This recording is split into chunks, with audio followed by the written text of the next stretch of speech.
Good afternoon, everyone. I am Megan Jones Bilangigi, and I am the first reporter of the review of literature of the chapter 3. So, what is review of literature and why is it important? So, a literature review is a written summary of journal articles, books, and other documents that describes the past and current state of information on the topic of your research study. So it helps you to make sure you're not just repeating what others have already done, or you want your research to add something new to the pile, not just the same old stuff. And review of literature proves to your teachers or whoever's checking your work that you know what you're talking about, and it's like showing them that you've done your homework on the topic. Also, it shows why your study is important. Maybe there's a gap in what's already known, or maybe you've got a new angle that nobody's looked at before. Whatever it is, the review helps make your case. So doing a literature helps you to get better at doing research. You learn how to find the right sources, how to dig into them, and how to use them to support your own ideas. Now, when it comes to how you do this review, it depends on whether you're doing a study with numbers or quantitative, or one where you're talking to people or qualitative. Uh, the qualitative one is you're doing some research, you're doing some surveys, interviews like that. So if you're doing a number heavy study, you'll talk a lot about what's already been written right at the start. So this helps set up why your study matters and what you hope to find. Then, at the end, you'll compare your results to what you expected based on all that reading. But if you're doing a more talky study, you'll still mention what's out there at the beginning, but you won't go on and on about it. You want the people you're talking to in your study to share their own thoughts without being influenced too much by what's already been written. So after you've done your study, you might bring up the existing research again to see how your findings fit in what's already known.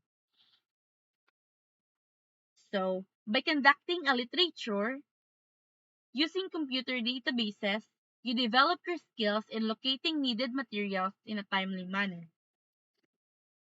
Next. So, how does the literature review differ for quantitative and qualitative studies? So, as what I've said earlier, quantitative studies is like studying with numbers, while qualitative study is one where you're talking to people. So, in quantitative study, um, di ko na po siya babasahin. Instead, go deep na lang ako kung ano ang sinasabi ng quantitative study. So, when it comes to reviewing existing research for quantitative and qualitative studies, there are some differences. So, in quantitative studies, researchers talk a lot about previous study right at the start. So they do this to show why their own research is important and to explain that what they're hoping to find. Then, they also talk about the previous study again at the end to see if the results match up with what they expected based on the earlier studies. So, sa quantitative study is that they're just more like comparing their results if if they met they if they met their expected results. So for qualitative studies, it's a bit different. Why? Because they mentioned previous research at the beginning too, but they don't go into as much detail. This helps the people they're studying to share their own thoughts without being influenced too much by what's already been written. After they finish their study, they might bring up the previous research again to see how their findings fit in what's already known. So, I'll be sharing to you what are the 5 steps in conducting literature review. So, regardless of whether the study is quantitative or qualitative, common steps can be used to conduct a literature review. Knowing the steps helps you to read and understand a research study. If you conduct your own research study, knowing the steps in the process will give you a place to start and the ability to recognize when you have successfully completed the review. Although conducting a literature review follows no prescribed path if you plan to design and conduct a study. You will typically go through 5 interrelated steps. If you're simply looking for literature in the topic for your own personal use or for some practical application, only the first 4 steps will apply. So, however, learning all 5 steps will provide a sense of how researchers proceed in reviewing the literature. So, these steps are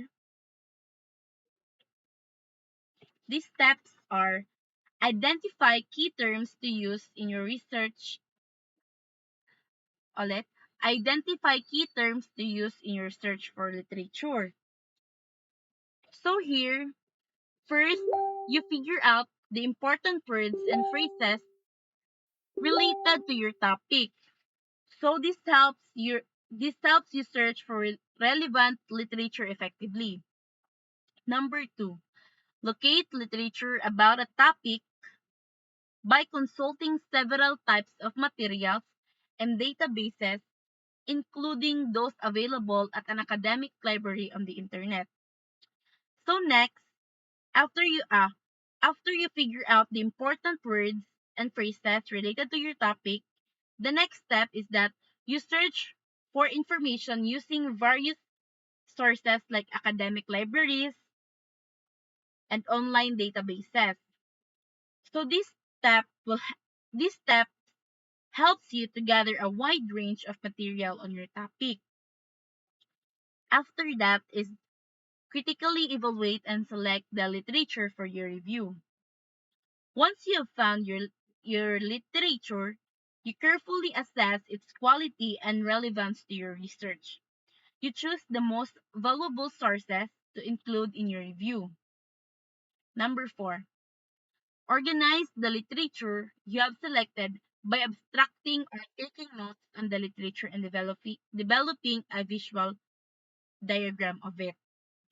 So after selecting relevant literature, you organize it by summarizing key points and taking notes. Remember, you will just organize you will just summarize the key points and you should take down notes. Creating visual diagrams can help you see connections between different pieces of literature. And number 5, write the literature review that reports summaries of the literature for inclusion in your research report. So finally, write a summary of the literature you've gathered. So the summary becomes part of your research report and helps establish the context of your research study. I mean, the context for your study. So next.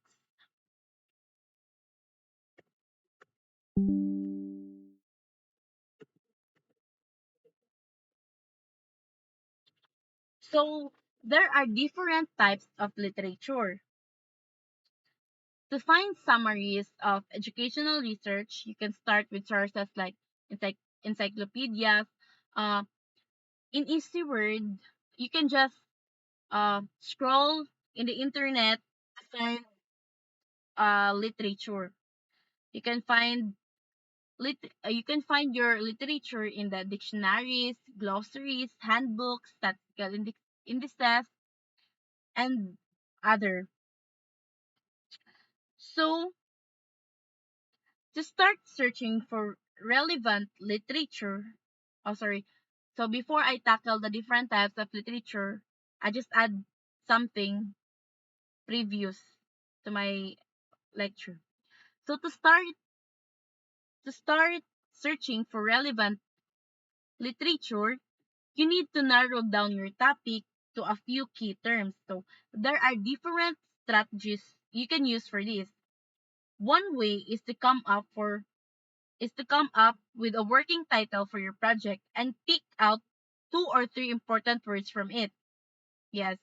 Uh just like what we have done in our senior high school, we pick some important uh, words in our title, and we search for it so that we can get we can get some related literature.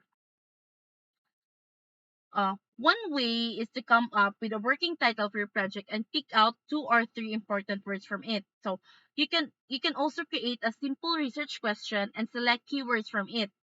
Another one approach is to use terms that other authors have used in their research, like theories or concepts related to your topic. You can also look in catalogs or databases for words that match your topic, or check the titles of articles in educational journals. And then once you have identified your key terms, you can start searching for literature. One option is to use online databases like ERIC. So later on, I will be explaining what is the ERIC, what is ERIC, and which provides access to millions of educational related articles and materials. So you can also browse through the table of content of educational journals or use electronic databases available at your university library like Enhenta. So, while it might be tempting to rely solely on the internet searches, remember this: not all online literature is trustworthy. Some articles may not have gone through proper reviews. It's important because it is impor- it is important to be cautious and prioritize sources that have been peer reviewed or published by reputable organizations. So um we must be what we call this, we must be mapagmasid in Tagalog, so that our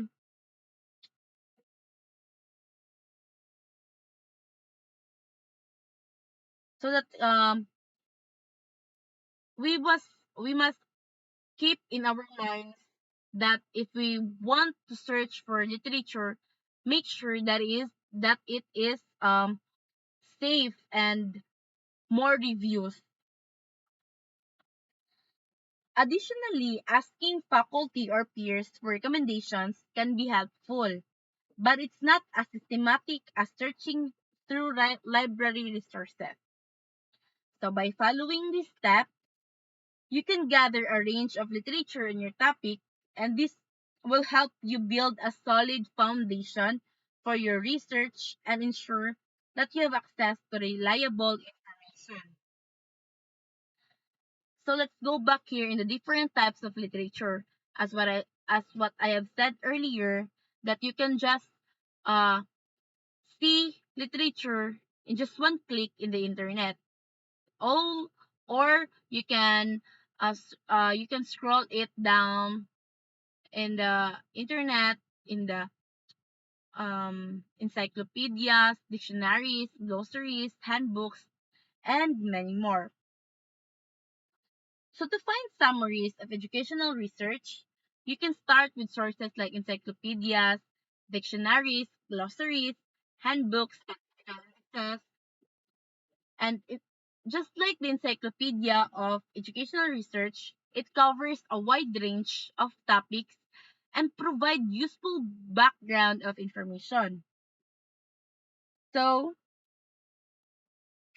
dictionaries and glossaries define terms used in education and research, and such as the Dictionary of Statistics and Methodology of SAGE or SAGE Dictionary of Qualitative Inquiry.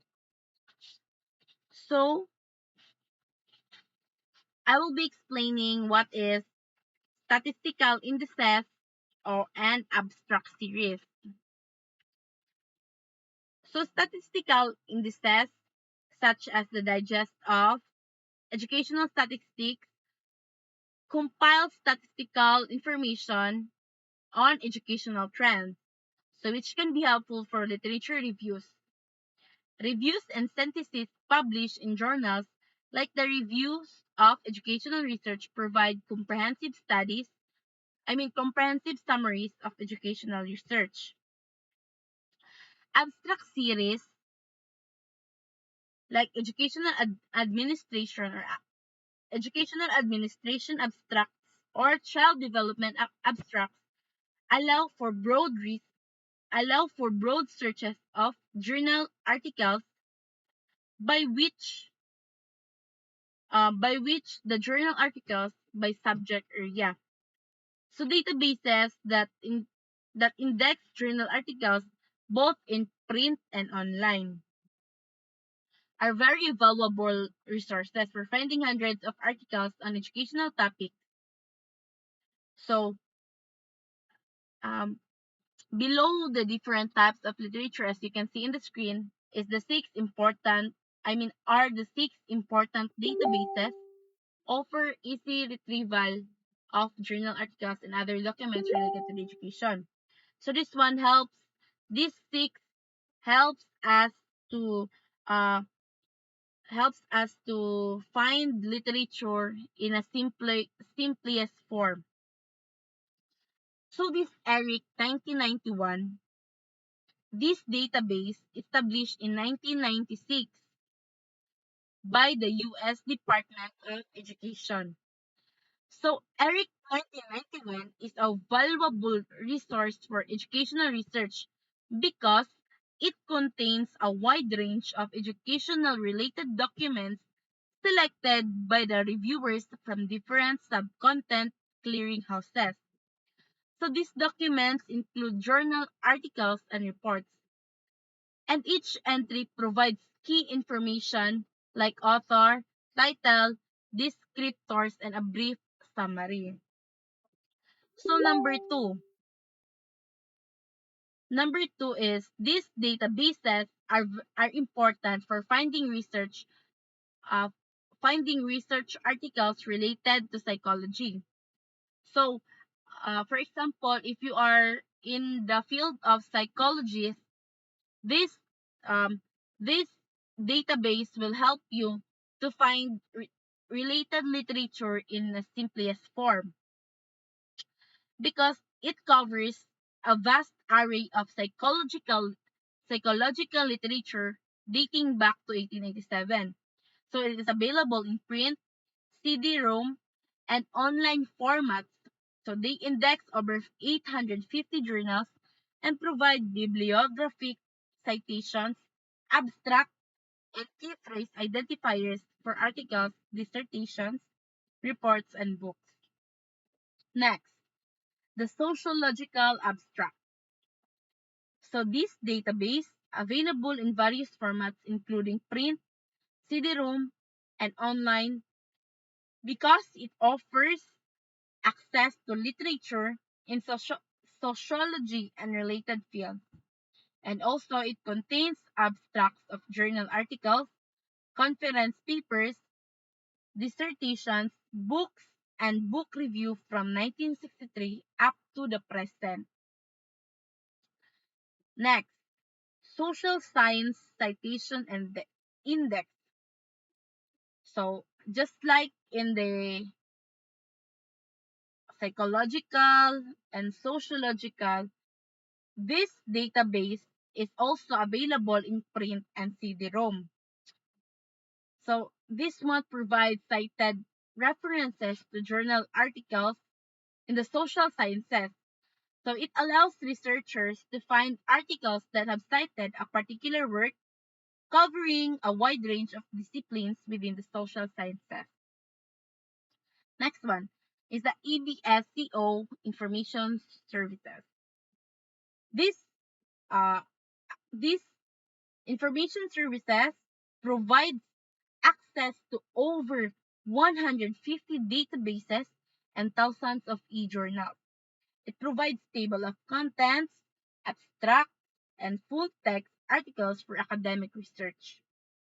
It also users can access content through subscription services or pay-per-view options. And the last is the search dissertation abstract. So this resource is available in print and CD-ROM version. Catalogs doctoral dissertations submitted by institutions worldwide. So it is divided into sections covering humanities and social sciences, sciences and engineering, and worldwide topics. So it includes abstracts summarizing each dissertation for easy access. Next. So after we locate a relevant literature, our next step is to organize it for a literature review, and this involves reproducing, downloading, or scanning articles and developing a system to retrieve information easily. And then, if you are going to get literature, you must need to put credits so that your research paper or your related literature will not be copyright. Just copyright laws permit copying only one complete article without permission. So articles can be organized alphabetically by author name or by topic. Taking notes and abstracting studies is crucial during the reading process. So informal note taking involves identifying important ideas and writing rough notes about each source. So alternatively, a systematic approach involves developing abstract for each source. So summarizing key aspects of the study in a concise manner. So,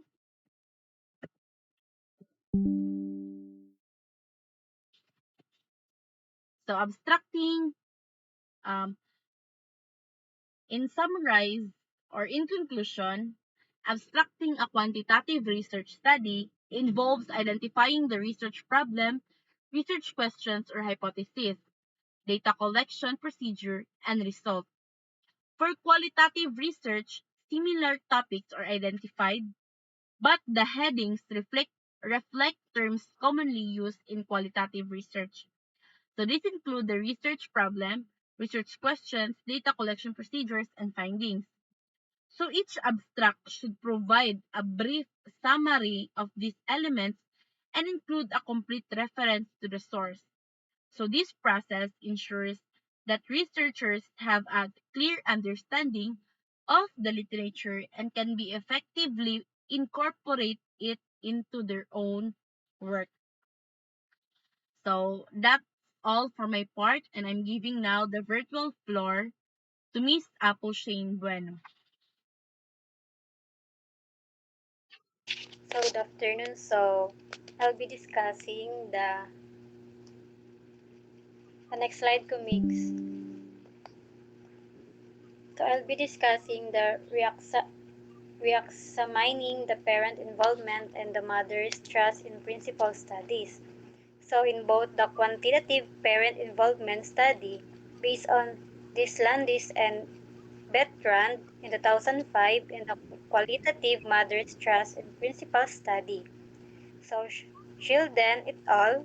In 2010, the authors begin their articles by citing literature from other studies. As, as you learned in this chapter, you can identify this literature by noting when the researchers cite an author in the year. So, for example, based on the reference of Henderson and Mapp 2002. So paragraph 1 in the parent involvement study, or reference to Colaroso and Oruko in 2007 in paragraph 1 in the Mother's Trust in principal study. So let's take a closer look at two studies and examine their use of the literature. The next slide, Kumix.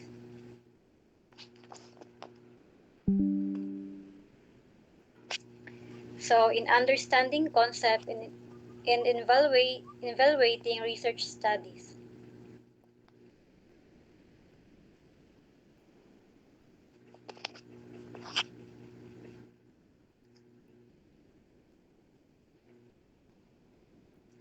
So the first one is assume that you wish to conduct a literature review on the topic of the increasing incidence of teenage pregnancies in high school today.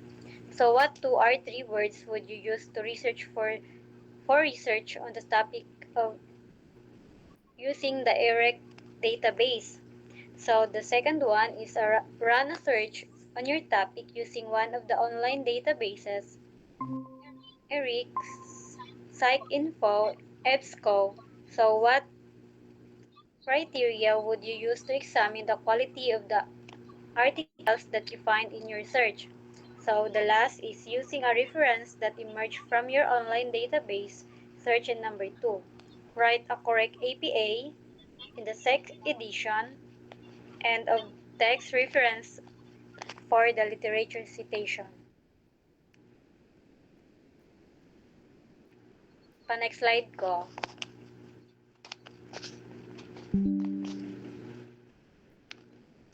So in conducting your research, so practice conducting literature review using the educational topic of your choice. So there are 5 steps in conducting a literature review, ending with a brief literature review of one or two articles. So the first is identify key terms to use in your search for literature.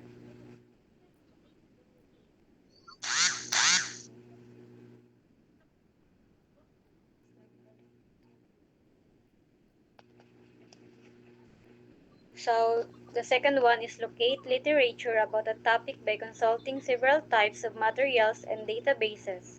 So including those available at an academic library and on the internet. So the third one is critically evaluate and select the literature for your review. Letter D. Organize the literature you have selected by abstracting or taking notes on the literature and developing a visual diagram of it. And the last is write a review that reports summarize of the literature. Next slide, Kumigs.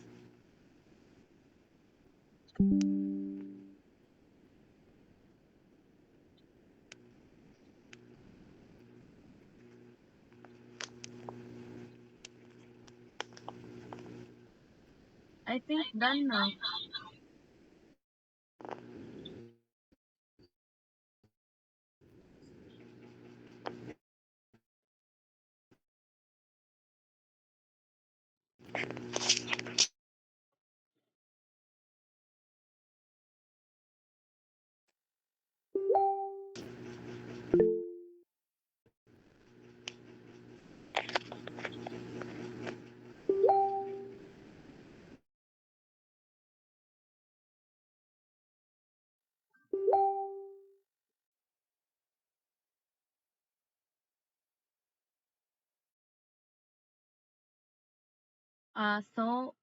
Thank you for listening to our report, and I hope you get some insights and you can apply it while doing your Chapter 3 review of related literature. Thank you.